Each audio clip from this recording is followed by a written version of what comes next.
Are you a failure? Let's explore that for a second. Hey guys, I'm Showman. I want to challenge the way you think, and today I want to be talking all about failure. Specifically, I want to break failure down into the failure mindset, where this mindset came from, and why this is such a negative mindset to have. So, starting off, what is failure? I will argue that failure ultimately is just having the failure mindset. Whether or not you think of yourself or other people think of you as a failure is 100% a subjective call. Let me give you a quick example to demonstrate this. So let's say I'm shooting basketball hoops. Now, my aim, my objective, is to get 100 out of the 100 shots that I'm going to take. Now, if I make 100% of the shots, am I a failure?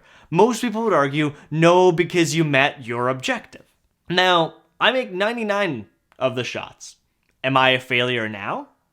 Well, yes, because you didn't make your objective, but also no, because you got 99. So, which is it? Am I a failure? Am I not a failure? Only missed one. Does that make me a failure? Now, let's say I make 60 out of the 100 shots. Am I a failure now? Or let's say I make 10, or let's say I make 0 of the 100 shots that I took. My goal was to get 100, but I got 0. Am I a failure? And that, ladies and gentlemen, is what I am talking about. It is subjective. Not meeting your goal is objective because you've stated that you want to make 100 shots, but ultimately you most likely did not. Now, if you did not make that 100 shots, it is now up to you to decide whether or not you're a failure. And I think this is a very profound shift in how we think of as failure. Being a failure has plagued me for so long because I put all of these expectations on myself, and then when I inevitably don't meet those expectations, I think of myself as a failure, when in fact, I'm not. I'm only a failure if I think of myself as a failure, or if I let my failure actually get to me because I think of myself as a failure and therefore stops me from doing the things that I want to do. I think that is the only time when you are truly a failure, is when you let your own perception of failure get to you. Now, this might not be overly profound for you, but I think this is a very worthwhile shift for you to make, because I think most of us, the vast majority of us, would greatly benefit from just giving ourselves a little more slack, because I think this failure culture of, am I good enough? Am I not good enough? Am I a failure? Did I fail?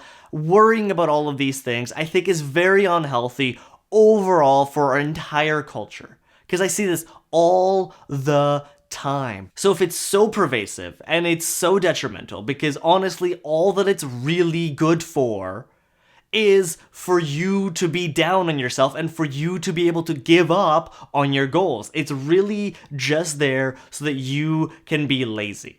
Because ultimately, if you're a failure, well, then you don't have to put in more work. And I think that's the key here, because so many things, you need to put in a lot more work than you think you originally needed to. So then let's actually explore where this came from. Well, I think the failure mindset ultimately came from our education system.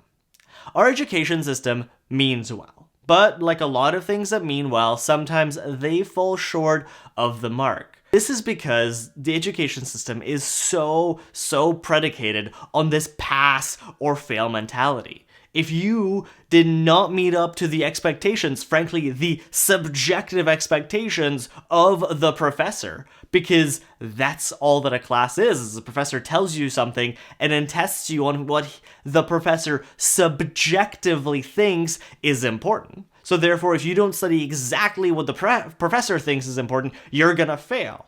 Now, most people, when they fail a class, they think of themselves as a failure. Thankfully, I've yet to fail a class, but I've failed at other things before, and it did not make me feel good. I was very down on myself every single time I'm not meeting my expectations. And ultimately, I think this can really easily be traced back to our education system, to this need of passing the course, otherwise you can pass the grade, and if you don't pass high school, you can't go to doing all of these things, because nowadays you seem to need a high school degree to even work at McDonald's. Now, is a high school degree worth something? That is a very questionable thing. Because ultimately I can point to so many examples of people who frankly did not do too well in school, but because they didn't let this failure mindset get to them, they were able to arguably succeed in the ways that most people think of as success, in terms of money, in terms of happiness. And with what it is and why it's here, let's move on to why I think it is so bad. And that is for one very key reason. If you look at basically any successful person, they will have one trait in common. Can you guess what that trait is? It is the opposite of failure mentality. It is success mentality. That's right. If you look at basically anyone that is arguably successful, that is in the, let's just say, top 10% of their profession, they are very likely to have this success mentality. They have inner confidence. They are sure of themselves and sure of what they can do. And because of that, they're able to then put in the work that it takes to truly succeed in life, to truly get exactly what they want. Let's look at this channel. Some of my videos only get like 7 views. Is that a failure? Arguably, yes. Arguably, you could say that that would be a failure. But I don't think so. I don't look at that as a failure. I just look at that as, it just got 7 views. How can I move forward, and what can I do differently so that the next video gets more, and the next video gets even more than that, and so on and so forth until I build all this up. Because until I give up and until I delete this channel, it will never be considered a failure, only a success that is yet to happen. And I think that is such a crucial way of looking at things. It's allowing me to do this day in and day out, even though arguably, if you're gonna look at my stats, I'm not a success, at least not right now. And here's the thing, maybe you're looking at this video in the future. Maybe I'm using this video in the future as an example of saying like, hey, look, I didn't give up. Maybe. Or maybe not. Maybe this could be a completely different channel in a year's time. Who knows? But ultimately, the message of this video is to not think of yourself as a failure, and to not think of anything that you're doing as a failure, because really that is completely unhelpful and it will not get you to where you want to be. If you've made it this far, please hit that subscribe button. It would mean the world to me, because though I'm okay with these 7 views right now, I do eventually want to get to way more. Thank you so much for watching, and I will see you tomorrow.